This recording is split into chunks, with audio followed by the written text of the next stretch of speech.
Well, good afternoon everyone, and today is, well, it's probably easy to say what today isn't, and today isn't a bike riding day, and that is because the NT1100 is still off the road and is going to be off the road just a little while yet.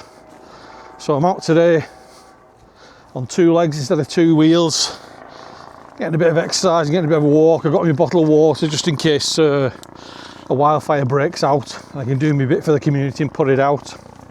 So just thought I'd give you a little bit of an update as to what's happening with the NT. So you'll know from the last video it has an oil leak. So when it's parked up from its side stand, left hand side, it was dripping oil, a fair bit of oil actually. So I thought rather than faff around with it, I'll get it back to Yule's Honda in Manchester where I bought it from because it's still under warranty. So I dropped it off there last Wednesday. They said they'd squeeze it in on Friday for me, which I thought was fair enough. I know how busy these dealerships and workshops are at the minute this time of year for bikes. So Friday, I gave them a call. I'm not one of these people who rings at 9:30, you know, and asking for an update and is it done yet. So I left it till late in the day. Give them a call about 5:30. It closes at 6. And I was told it hadn't been seen yet. They managed to squeeze in, so it was the last bike of the day to be seen by the technicians. So they gave me a call about 20 minutes later and said there's an oil seal gone in the engine and it needed a part ordering and it would need a repair. I did ask them which oil seal it was in the engine that had gone, but I think by this time it was 5 to 6. They were looking to shut the shop up. The guy sounded a bit flustered. He didn't have that information. He wasn't sure which oil seal it was. But suffice to say, they needed to order a part. So that was last Friday. It's now Monday after the weekend, so I'm assuming they've ordered the part today from Honda. The downside is they can't actually do the repair and replace the seal until the 25th of August, that's a week tomorrow, I think. So by that time, they'll have had it for 2 weeks. So I'll be off the road for 2 weeks. And well, it's one of those things, isn't it, I suppose?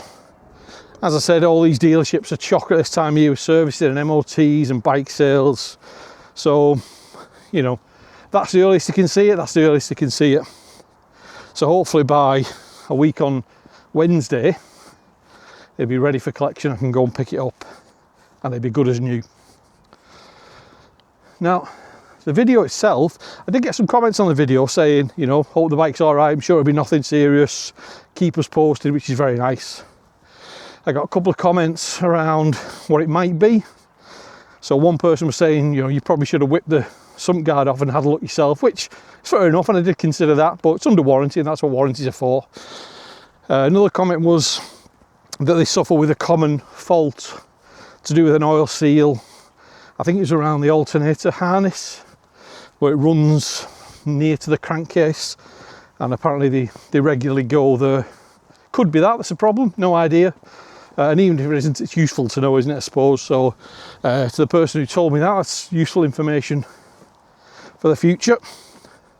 Now I did have one other comment which I thought was quite interesting. In the 12 or 14 months maybe I've been putting stuff on YouTube, I've never been trolled before. I think that's what they call it, isn't it? Trolling. Never had a negative comment about any of the videos I've made until last week. So one person decided to take time out of their day to tell me what an absolute rubbish video it was, pile of garbage, totally pointless, and came up with a very interesting suggestion that I should perhaps consider filming myself having a crap and posting that online instead. So here's the comment anyway.